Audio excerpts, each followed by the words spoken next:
Right, microphone, check. Clicker, check. Awesome audience, check. Good. So, do you ever wonder what happens after these awesome companies migrate to a microservices architecture? Like, you split up your service, you have all these microservices, what next? I'm assuming you expect some value out of it, because otherwise you wouldn't be doing it. I'm really happy because I already heard some great stories about what happened to these companies and these organizations after the migration. I also collected our stories, and I'd like to share them with you. So that's me. I work at Prezi, same as Donny just before me. Just in a few words, in case you missed his presentation, what's Prezi? This thing is a Prezi. It's also the company built around providing a platform so you can create presentations like this. I've been with Prezi for over 3 years now. And during that time, I've built a deployment system, a monitoring system. I've helped split up a monolithic application. Lately, I'm helped maintaining some critical backend systems. That also means sometimes fighting outages that result in T-shirts like this. That's an awesome story. I'm happy to tell you about it after at the after party, actually. In the last few months, I've been the tech lead of one of the critical backend services teams.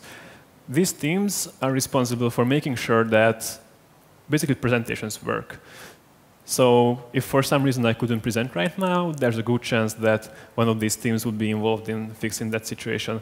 There's a slightly smaller chance that they would have been involved in causing the outage in the first place. I'm less proud of that. So just to get the obvious out of the way, Prezi infrastructure in 3 minutes. Who has seen way too many architecture diagrams that look like this? Few hands, all right. Then I'm not too ashamed about this thing here. There were browsers, right? And then they spoke to a Django application, which spoke to a MySQL database. Very simple. Just a couple of developers working on it at first. And then, luckily, the product turned out to be more or less successful. So then the product grew. We got more users. More people were working on the same application. And as more and more developers worked on the same application, it made sense to split it up into microservices. End of story. No. Then, in the immortal words of Terry Pratchett, time passed, which basically is his job. One thing that's been touched on previously by other presenters as well is the question of ownership. And it turns out that this is something that evolves over time. This was somewhat surprising for me. What's ownership? Ownership is responding to alerts, right? Your service goes down, you need to fix it. Ownership is backlog management. You need to prioritize what projects you need to do on your service and why. It's also handling what we colloquially call interrupts. That's stuff like, I don't know, the security team walking up to you and saying, hey, here's this Heartbleed thing. You should upgrade your servers. Or it can be something like product team wants to add a feature and they need to modify your service. Where do they get started? Helping them is also what we consider an interrupt. One thing that we in these critical backend services teams don't consider part of ownership is implementing new features into the services. We are, like, the owner of a service is a pretty good candidate for implementing new features, but it's not the default, because maybe they're not the ones who know what exactly the product needs from this feature. But we definitely should help. All right, so, wow. Oh, well. In time, in the beginning, we had 2 teams. One of them, the left storage team, was responsible for stuff like presentations are stored, media files are stored, we can convert media files between formats as required. The other team was responsible for stuff like user data and logging in and signing up, and also they were the ones who figured out basically most of what Danny was talking about, this service-to-service communication, how we do remote procedure calls between services. And then time passed, and this happened. The team split up, some services were handed over, some people left, some new people joined. Utter complete chaos. No one knows what's going on, no one knows who owns what. And like in the end, one team spent a month just trying to learn the service that we were supposed to own, that they were supposed to maintain daily. And at that point, we took a step back because like that doesn't sound like something you want in your organization, right? So this is basically the model that we've been working with. There's a team, the team owns a service, there are developers on the team. The tension in this model comes from the fact that the knowledge is in fact with developers, right? So team as an abstract entity doesn't really have any knowledge to speak of. It's the developers that have the knowledge, and it's the service on the other end of this thing. So then conversations usually started with which team owns this service, right? And then we know who to talk to. So what we did looks like a small change. We just switched the left 2 columns. Now we have developers. Developers are responsible for services. And developers are also, by the way, on teams. So there's a very different kind of tension here. A developer is suddenly responsible for a service, but also responsible for their work on the team. How do we resolve that? And there's a couple of questions like that. So let's quickly look at some of the top ones. What's the new organizing principle of teams? Because previously, a team was defined by the service that they own, like the services that they own, that they maintain. Now it's projects. This allows us to move much faster, change directions much faster.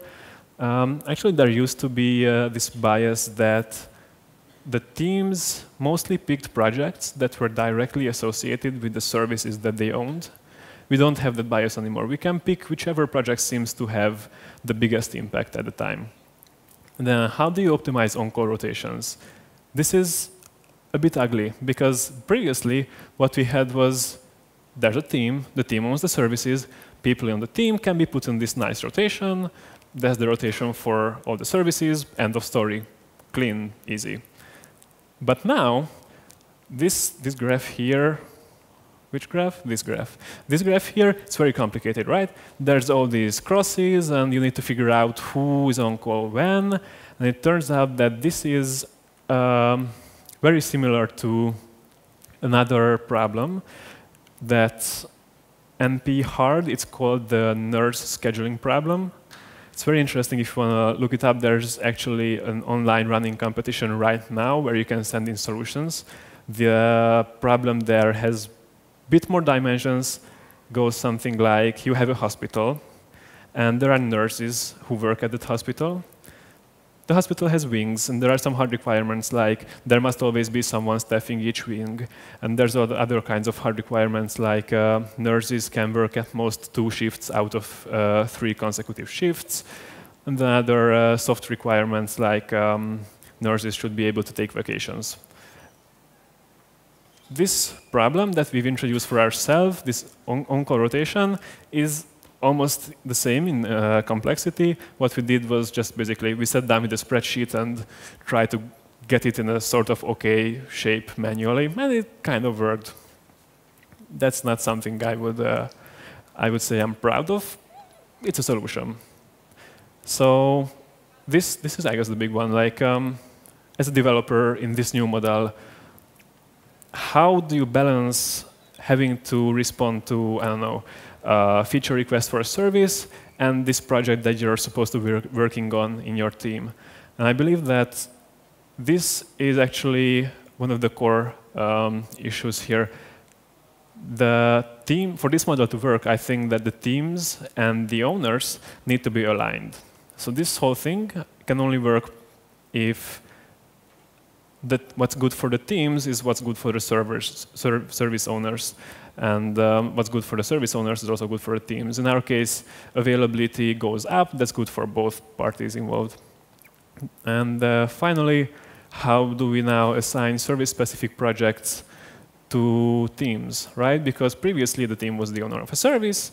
They get the project, end of story. Now, suddenly, you have a team that's working on something completely orthogonal to services.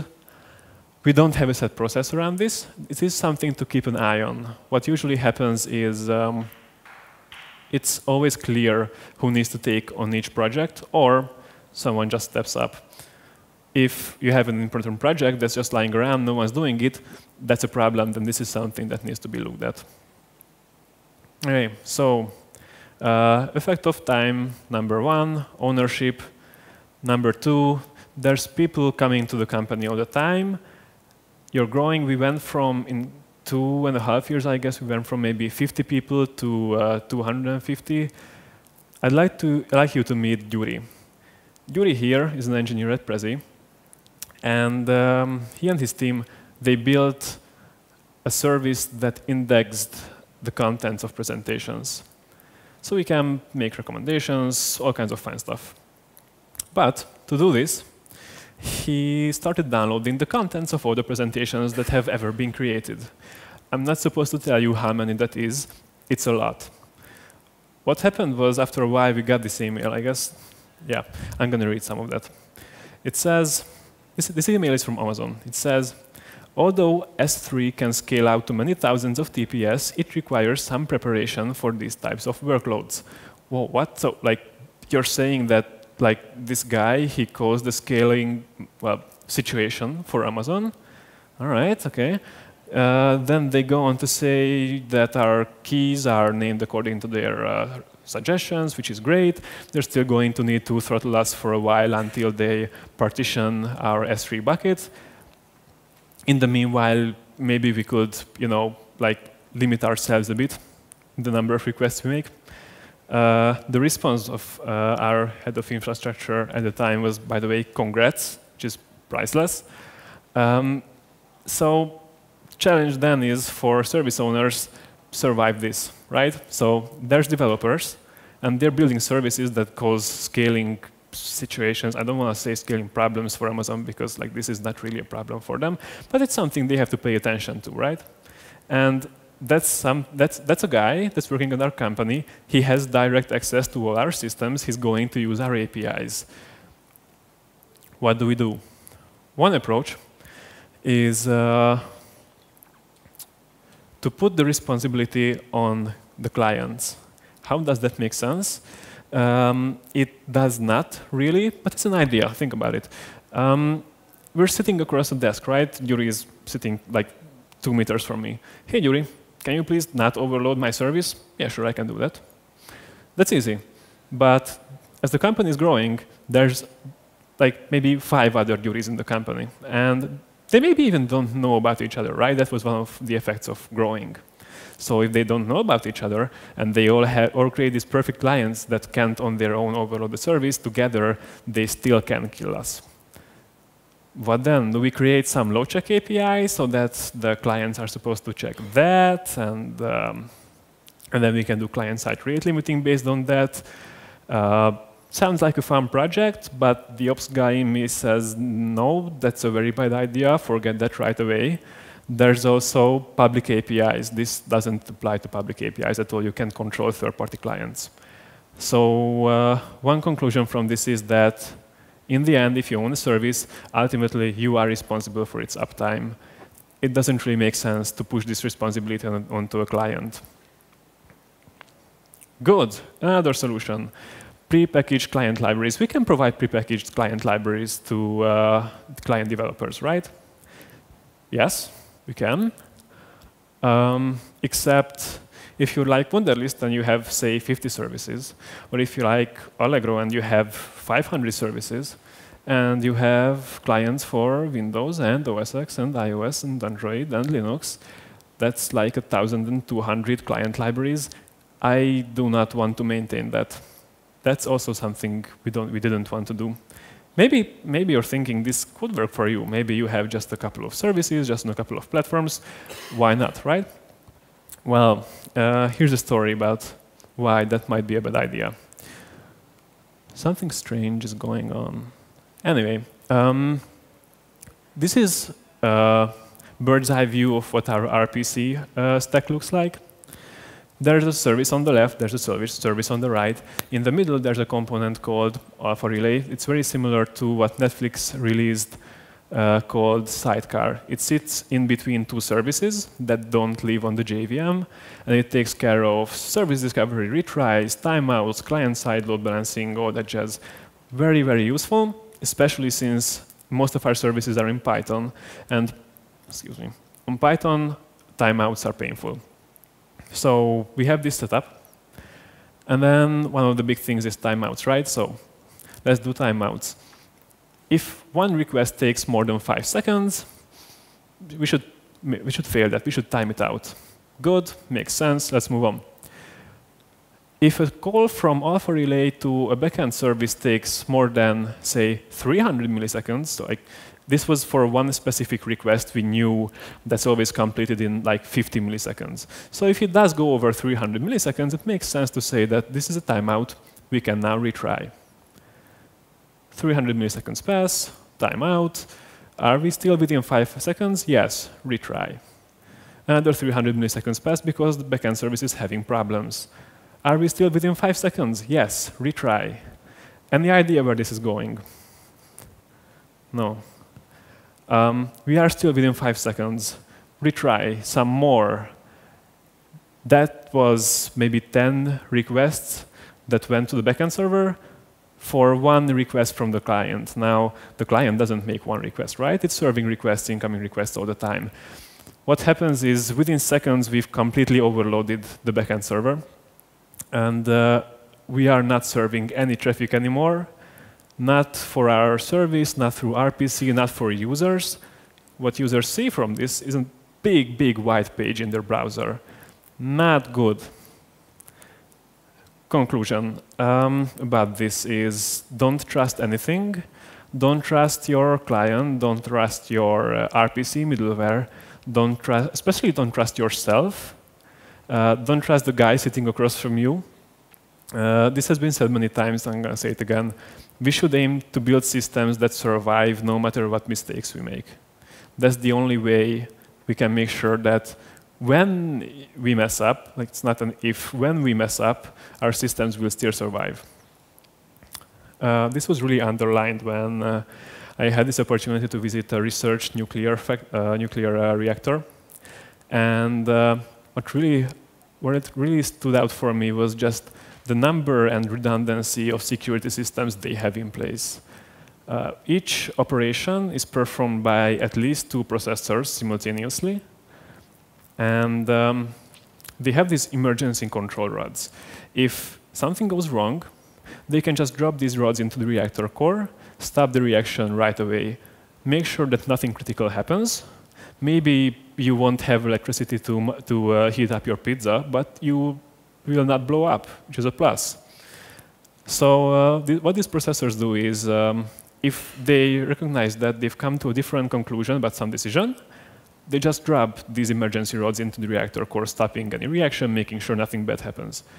If one of the processors stops working for some reason, the other processor will notice this, drops the rods. If both processors stop working, there's another system that's watching them, notices that they have both died, drops the rods, makes sure that nothing critical happens.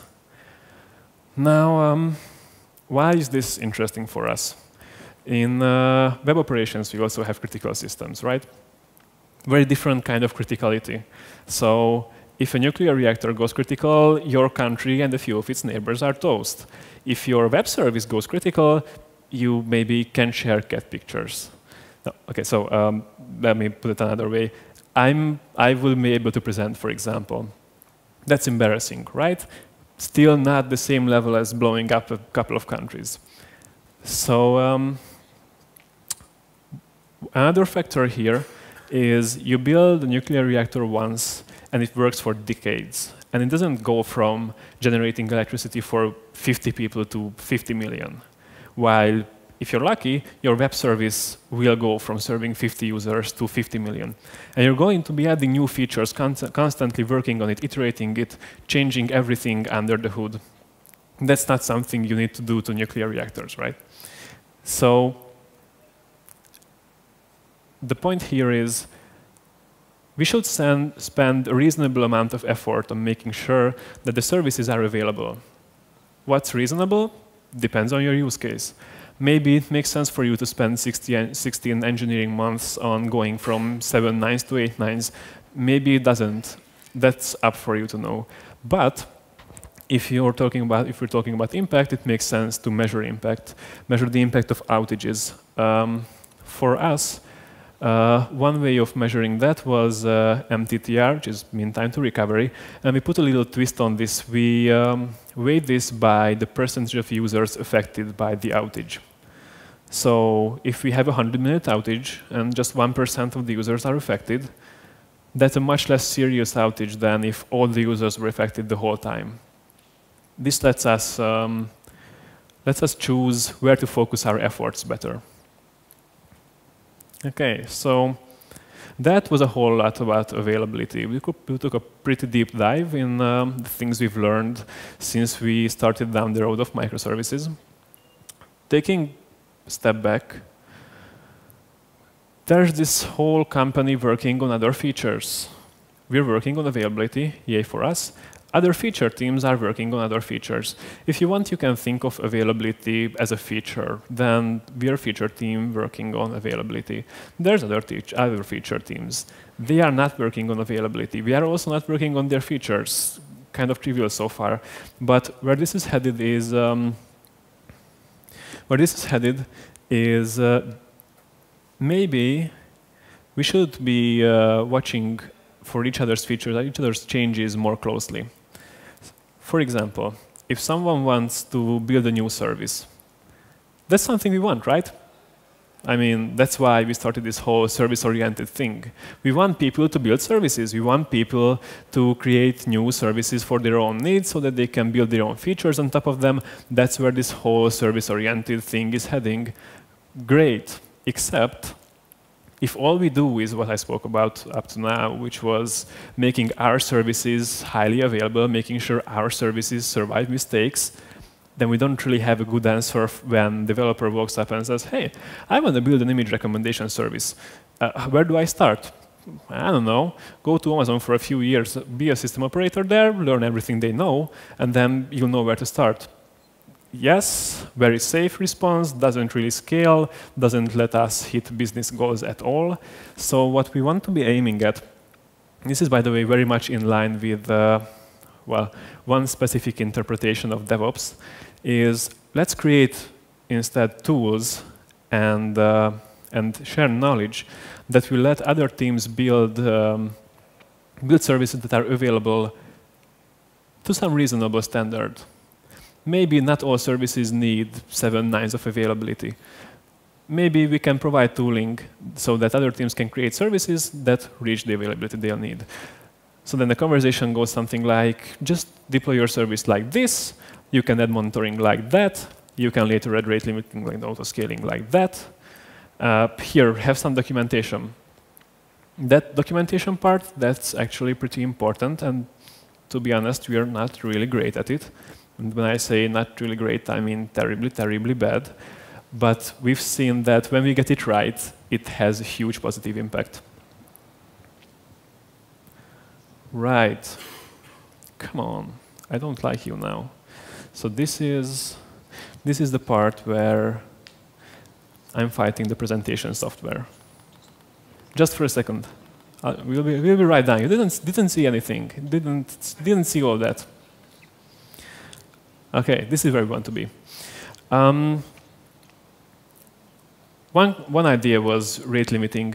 For example, when Yuri overloaded our services, or when we, with the RPC middleware, basically overloaded ourselves, that could have been prevented with some kind of rate limiting. So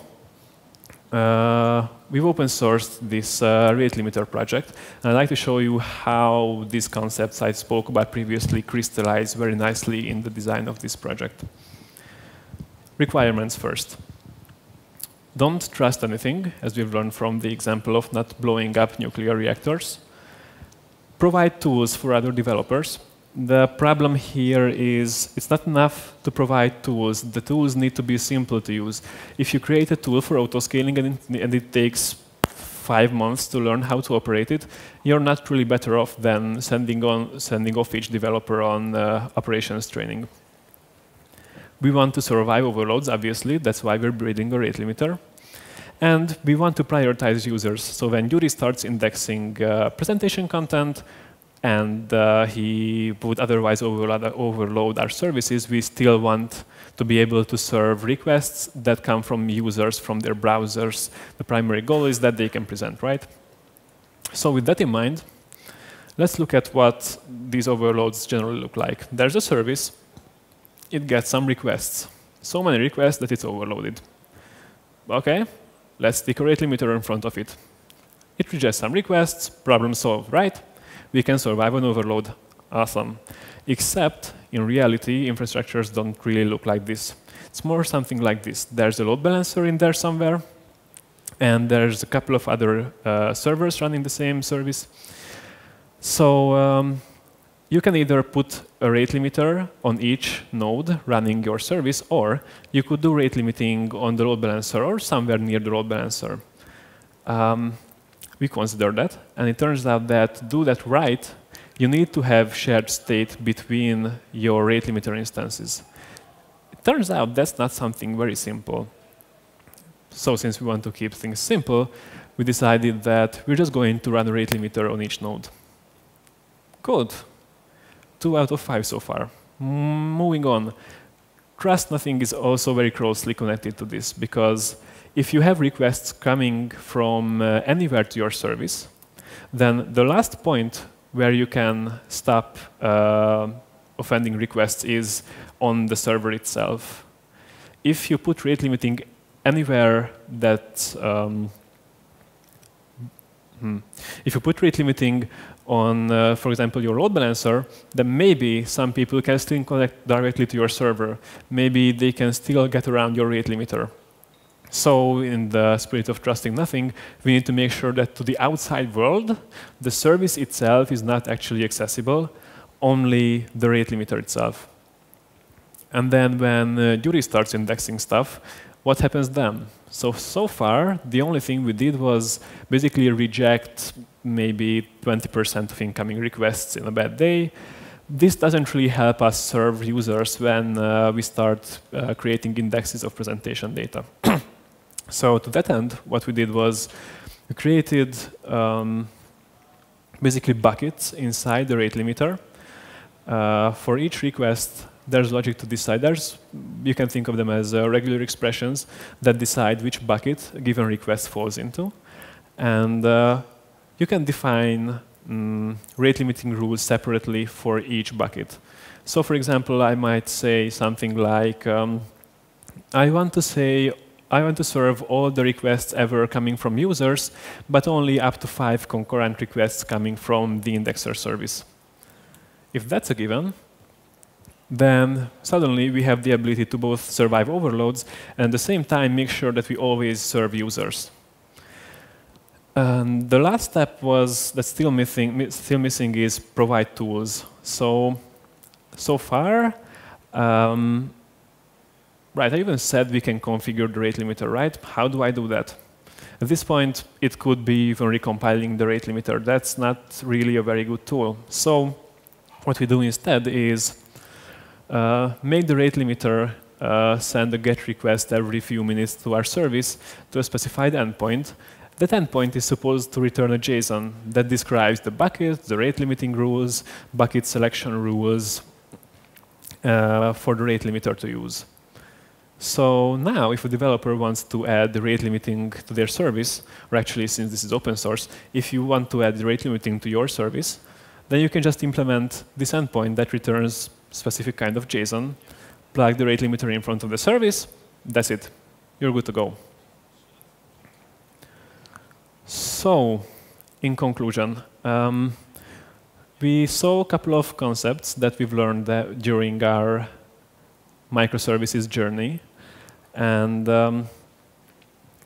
what I didn't explicitly mention, and I think this is the most important takeaway from all of this, as long as we're just talking about them, these concepts, they're just words, you know? As long as we don't actually do anything with them, they just make us feel better. So in order for these to be really, really useful, we need to really internalize them and use them in daily work. So for example, when designing any new part of your infrastructure, you should have the guidelines already. and you should use them to make sure that your systems behave in the way you want. Thank you. Any questions? Thank you.